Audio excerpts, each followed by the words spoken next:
একটি জরুরি সিদ্ধান্ত মোতাবেক আমাদের যে 6 তারিখের যে লং মার্চ টু ঢাকা কর্মসূচি ছিল সেটাকে আমরা একদিন এগিয়ে নিয়ে এসেছি। অর্থাৎ আগামীকাল 5ই অগস্ট সারা দেশের মুক্তিকামী জনতাকে ঢাকার উদ্দেশ্যে রওনা হওয়ার জন্য আমরা আহ্বান জানাচ্ছি। যারা পারবেন, যাদের পক্ষে সম্ভব হবে, আজ রাতেই আপনারা ঢাকার উদ্দেশ্যে রওনা হয়ে যান। আমরা আগামীকাল সারা দেশের মুক্তিকামী জনতাকে ঢাকায় আসার আহ্বান জানাচ্ছি।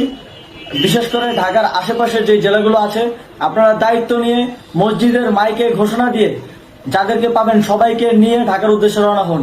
এই লড়াই আমাদের জন্য একটি চূড়ান্ত লড়াই। আমরা চূড়ান্ত ঘোষণার জন্য প্রস্তুত। আমরা গণভবনের দিকে যাত্রার জন্য প্রস্তুত এবং সেই উদ্দেশ্যেই আপনারা সবাই ঢাকা আসুন।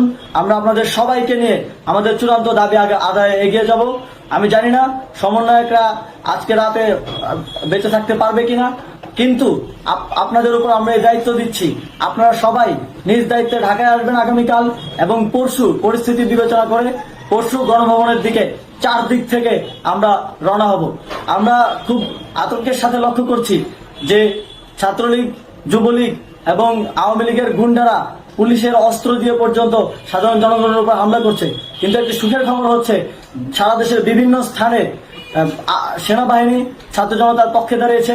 আবার কিছু কিছু জায়গায় যেমন মিরপুর ও মোহাম্মদপুরে সেনাবাহিনী ছাত্র জনতার বিপক্ষে দাঁড়িয়ে গুলি চালাচ্ছে। আমরা সেনাবাহিনীর প্রতি আহ্বান জানাতে চাই, আপনারা এদেশের নাগরিক এবং আপনারা এদেশের নিরাপত্তার দায়িত্বে আছেন, এদেশের জনগণের যানবাহনের নিরাপত্তার দায়িত্বে আছেন।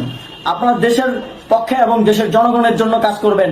কোনো খুনি সরকারের জন্য, কোনো খুনি রাজনৈতিক দলের জন্য কাজ করবেন না। এটি এদেশের জনগণ আপনাদের থেকে প্রত্যাশা করে। আমাদের এই আন্দোলনে সম্পূর্ণ সমর্থন দিয়ে হয় নিরপেক্ষ থাকুন, অথবা এই খুনি বাহিনীকে, সরকারের খুনি বাহিনীকে প্রতিহত করুন, তাদেরকে যথাযথ শাস্তির আওতায় নিয়ে আসুন। যে কারফিউ সরকারের পক্ষ থেকে ঘোষণা করা হয়েছে, আমরা স্পষ্টভাবে বলতে চাই, সেনাবাহিনী এই ধরনের কোনো কারফিউ বাস্তবায়নের জন্য মাঠে না নামে। যদি মাঠে নামে তাহলে সেনাবাহিনী স্পষ্টভাবে অফিসিয়ালি জনতার বিরুদ্ধে দাঁড়াবে। আমরা চাই না সরকারের এই ষড়যন্ত্রে সেনাবাহিনী পা দিক। সেনাবাহিনীকে জনতার বিরুদ্ধে দাঁড়ানোর যে ষড়যন্ত্র সরকার রচনা করছে সেটিতে সেনাবাহিনী পা দিবে না, এই বিশ্বাস আমরা রাখতে চাই। আওয়ামী লীগ আজ সারা দেশে তাদের খুনি বাহিনীকে নামিয়ে দিয়েও ছাত্র জনতার প্রতিরোধের মুখে টিকতে পারেনি। রাজপথের পরাজিত শক্তি হিসেবে তারা সেনাবাহিনী সহ অন্যান্য বাহিনীকে আমাদের বিরুদ্ধে কাজে লাগানোর চেষ্টা করছে। এই চেষ্টাকে, এই ষড়যন্ত্রকে ব্যর্থ করতে হবে এবং আগামীকাল সারা দেশে মসজিদে মসজিদে ঘোষণা দিয়ে ঢাকার উদ্দেশ্যে আপনারা রওনা হন। প্রত্যেকটি পরিবার থেকে অন্ততপক্ষে একজনকে ঢাকার উদ্দেশ্যে রওনা করে দিন, এই ইতিহাসের সাক্ষী হতে।